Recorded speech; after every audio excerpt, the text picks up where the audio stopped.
Eh bien, bonjour tout le monde, bienvenue sur la chaîne de la Dark Red Security. Alors, comme chaque fois, je fais une review du patch qui nous a quitté, donc la 3.22. On est passé en 3.23 pour l'instant, voilà. Mais on avait la 3.22, et qu'est-ce qu'elle nous a apporté? Ben, les nouvelles coiffures, voilà, les nouveaux effets sur les cheveux, voilà, ça c'était bon, c'était pas mal. En location, eh bien, on a eu les nouveaux avant-postes de fortune, comme celui qu'on voit à l'écran, là, voilà, comme rappel. Voilà, ces petits avant-postes faits de briques et de broc, de bouts de vaisseau, de tôle. Très sympa, très très sympa. Un ajout qui a été plébiscité par pas mal de joueurs. Donc ça, c'était une nouveauté de la 3.22. Le salvage structurel, c'est-à-dire que à partir de la 3.22, on pouvait entièrement recycler tous les vaisseaux, soit avec un Vulture, soit avec un Reclaimer. Ensuite, on a eu bien les conteneurs qui sont apparus dans le jeu, qu'on pouvait utiliser. Voilà, ça c'était un gros plus pour faire du trade. C'est un début à ce que va être le cargo plus tard. L'Arena Commander avec plusieurs maps qui a été édité. Voilà, ça c'était pas mal pour l'Arena Commander. D'ailleurs, on a pu en Arena Commander s'initier au Master Mode. Alors, c'est pas tout à fait la même version que celle qu'on a actuellement en 3.23. Il y a des petites variables, mais grosso modo, ça expliquait les bases des Master Modes. Donc ça, c'était plutôt sympathique. Ensuite, on a eu le Santokai, le vaisseau alien, qui est apparu en 3.22, suivi d'aussi près par la moto Gravelev, l'origine X1. Voilà, bon ça c'est beaucoup l'attendaient. Et la petite surprise auquel on s'attendait pas, c'est le F7 MK2, la version civile, le F7C, qui est apparu en 3.22, qui a été pour moi personnellement une très bonne surprise. On s'y attendait pas du tout à ce que ce vaisseau soit achetable in-game et disponible immédiatement. Et on s'attendait encore moins à l'avoir en version A en 3.23. C'est peut-être d'ailleurs à l'heure actuelle, pour l'instant, la seule bonne nouvelle que je trouve à la 3.23. On a le F7A. Bon. Mais voilà, la 3.22, c'était tout ça. Et en plus, il y a eu des rééquilibrages sur les armes FPS. Il y a eu des petits rééquilibrages un peu à droite et à gauche. Voilà, des petites améliorations dans certains gameplays. Des choses minimes, mais qui ont quand même leur petite importance.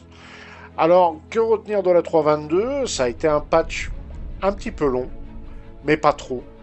Mais sur la fin, on commençait à en avoir un petit peu marre. Et surtout quand on a appris qu'il allait y avoir un wipe d'argent. On savait pas encore pour les réputes, enfin on n'était pas trop au courant pour les réputes. On se doutait qu'il allait peut-être y avoir quelque chose en plus.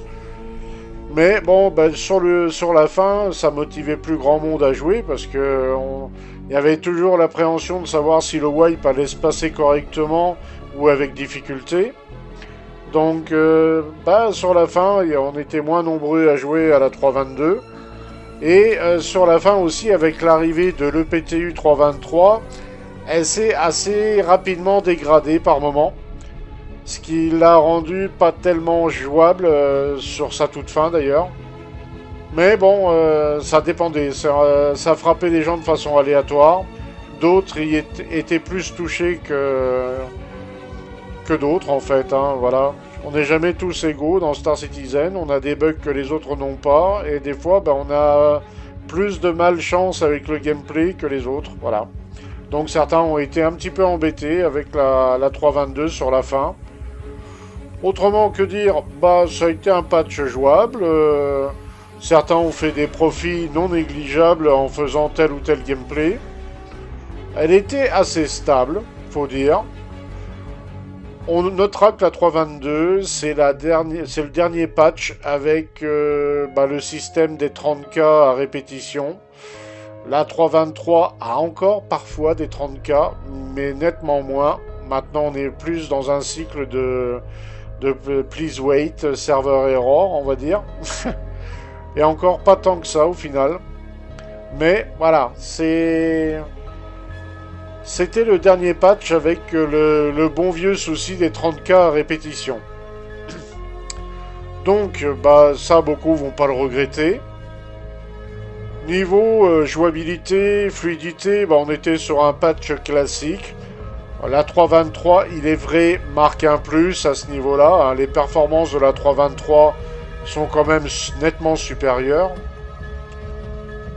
Mais on va dire grosso modo que c'était un patch jouable, avec un contenu moyennement intéressant, diront beaucoup de gens.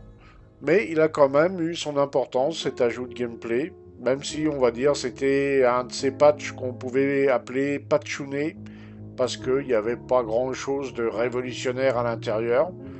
Quoique les conteneurs, l'arrivée des conteneurs, qui annonçait plus ou moins la fin des inventaires magiques. Alors c'est pas encore le cas en 3.23, mais la 3.22 commençait déjà à annoncer la couleur, pour ce qui va être plus tard une évidence. Voilà ce qu'il faut retenir de la 3.22. C'était un patch de transition entre les master modes, un patch de transition avec les nouvelles technologies, juste avant l'arrivée de Vulkan.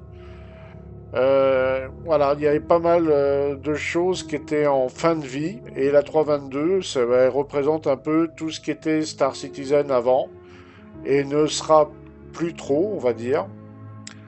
Donc un patch intéressant, que beaucoup ont certainement dû apprécier à sa juste valeur, mais c'était un patch jouable, sans trop de bugs, plutôt agréable. Sauf sur la fin apparemment, où ça s'est quand même bien compliqué l'histoire. On sentait que les développeurs ne faisaient plus trop la maintenance dessus, ils se concentraient déjà sur la 3.23. Et heureusement qu'ils sont concentrés dessus, parce qu'on se demande dans quel état ça aurait été la 0 s'ils ne l'avaient pas fait. Et donc tout ça fait que bah, maintenant, avec une certaine nostalgie, on peut dire que c'était un bon patch, mais qui n'avait rien d'extraordinaire. Il était juste jouable et apportait des petites nouveautés sympathiques, comme les avant-postes abandonnés, là, enfin, de fortune, qui sont plutôt sympas. Qui manquait un peu de gameplay quand même. Il y avait beaucoup de choses qui étaient buggées dedans. Même au tout début, on peut dire que c'était même dangereux de s'y rendre parfois. Mais au fur et à mesure, on a vu une petite amélioration. Voilà, la 3.22, c'est comme ça qu'on pourrait la résumer, grosso modo. Une petite amélioration et un patch de transition à ce qui allait être les Master Modes en 3.23. Bah sur ce, oui, j'ai pas grand-chose à en dire de mal. C'était un patch plutôt sympa. Je vous souhaite à tous une bonne journée ou une bonne soirée et on se dit à très bientôt dans le verse. Et parfois aussi des bonnes latences, comme on voit là dans cette vidéo. Il y avait des moments où ça laguait plutôt bien. Bah, surtout ces sortes de les D-Relicts, comme on les appelle. Les D-Relicts, c'était bien buggé parfois. Il y avait une latence à couper au couteau. Mais bon, ça restait sympa. Quand ça fonctionnait bien, c'était plutôt sympa à jouer dedans. C'était plutôt bien vu cette histoire. Et puis le décorum est vraiment sympa. Ils ont bien bossé ici à IJ là-dessus. Je vous souhaite à tous une bonne journée ou une bonne soirée et on se dit à très bientôt dans le verse. Ah, ciao ciao ciao tout le monde!